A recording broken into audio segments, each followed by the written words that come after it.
ਡਿਬਰੂਗੜ੍ਹ ਜੇਲ੍ਹ ਵਿੱਚ ਬੰਦ ਵਾਰਿਸ ਪੰਜਾਬ ਦੇ ਜਥੇਬੰਦੀ ਦੇ ਆਗੂ ਭਾਈ ਅੰਮ੍ਰਿਤਪਾਲ ਸਿੰਘ ਅਤੇ ਸਾਥੀ ਸਿੰਘਾਂ ਨੂੰ ਪੰਜਾਬ ਤਬਦੀਲ ਕਰਨ ਲਈ ਪਿਛਲੇ ਕਈ ਦਿਨਾਂ ਤੋਂ ਸ਼੍ਰੀ ਅੰਮ੍ਰਿਤਸਰ ਵਿਖੇ ਪਰਿਵਾਰ ਸਮੇਤ ਸਿੱਖ ਸੰਗਤਾਂ ਭੁੱਖ ਹੜਤਾਲ ਤੇ ਬੈਠੀਆਂ ਹਨ।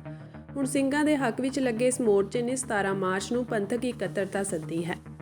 ਮੋਰਚੇ ਵੱਲੋਂ ਕਿਹਾ ਗਿਆ ਹੈ ਕਿ ਸਾਰੀਆਂ ਸਿੱਖ ਜਥੇਬੰਦੀਆਂ, ਸੰਪਰਦਾਵਾਂ, ਟਕਸਾਲਾਂ, ਪੰਥ ਪ੍ਰਸਤ ਸ਼ਖਸੀਅਤਾਂ ਅਤੇ ਸਮੂਹ ਸਾਧ ਸੰਗਤਾਂ ਨੂੰ ਬੇਨਤੀ ਹੈ ਕਿ 17 ਮਾਰਚ 2024 ਦਿਨ ਐਤਵਾਰ ਨੂੰ ਆਪਣਾ ਕੌਮੀ ਫਰਜ਼ ਪਹਿਚਾਣ ਕੇ ਸ਼੍ਰੀ ਅੰਮ੍ਰਿਤਸਰ ਵਿਖੇ ਮੋਰਚੇ ਵਿੱਚ ਹਾਜ਼ਰੀ ਭਰੋ ਤਾਂ ਕਿ ਅੰਨੀ ਬੋੜੀ ਸਰਕਾਰ ਦੇ ਕੰਨਾਂ ਵਿੱਚ ਇਹ ਗੱਲ ਪਾਈ ਜਾ ਸਕੇ ਕਿ ਸਿੱਖ ਕੌਮ ਡਿਬਰੂਗੜ੍ਹ ਜੇਲ੍ਹ ਵਿੱਚ ਨਜ਼ਰਬੰਦ ਸਿੰਘਾਂ ਨੂੰ ਤੁਰੰਤ ਪੰਜਾਬ ਲਿਆਉਣਾ ਚਾਹੁੰਦੀ ਹੈ। ਦੱਸ ਦਈਏ ਕਿ ਅਸਾਮ ਦੀ ਜੇਲ੍ਹ ਵਿੱਚ ਬੰਦ ਸਿੱਖ ਨੌਜਵਾਨਾਂ ਨਾਲ ਜੇਲ੍ਹ ਵਿੱਚ ਬੁਰਾ ਵਿਵਹਾਰ ਕੀਤਾ ਜਾ ਰਿਹਾ ਹੈ, ਜਿਸ ਦੇ ਚੱਲਦਿਆਂ ਮਜਬੂਰਨ ਨੌਜਵਾਨਾਂ ਨੇ ਭੁੱਖ ਹੜਤਾਲ ਸ਼ੁਰੂ ਕੀਤੀ ਹੋਈ ਹੈ।